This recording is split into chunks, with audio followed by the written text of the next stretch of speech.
Ligji është i qartë, prandaj Partia Demokratike kërkon shpalljen e gjendjes së jashtëzakonshme në zonat e përmbytura. Shteti duhet marrë përgjegjësitë plot për dëmshpërblimin e banorëve dhe bizneseve të prekura. Partia Demokratike kërkon shpalljen e gjendjes së fatkeqësisë natyrore në zonat e prekura nga përmbytjet dhe rreshjet intensive të shiut prej 3 ditësh. Zëdhënësja për antikorrupsionin në parti, Genta Vangjeli, tha në një deklarat për mediat se autoritetet nuk ndërmorën asnjë masë parandaluese, ndonse ishte parashikuar se vendi do të prekej nga moti i keq. Sipas saj, edhe 3 muaj më parë, shumë banorë u përballën me një situatë ngjashme dhe autoritetet nuk u zgjuan për të vepruar dhe parandaluar përmbytje të tilla katastrofike.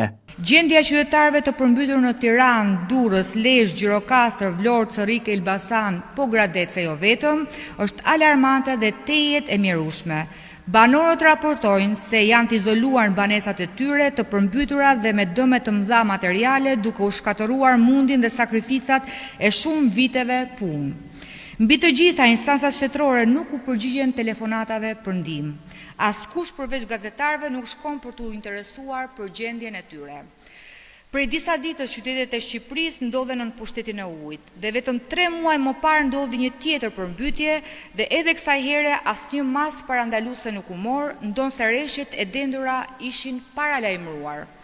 Si çdo herë, pushtetarët e kësaj qeverie sapo bie shi, veshin çizmet e propagandës dhe shëtisin në pseudo inspektime, ndërkohë që realiteti për qytetarët është katastrofik. Masat parandaluese munguan plotësisht dhe reagimi erdhi vetëm pasi dëmi ishte shkaktuar.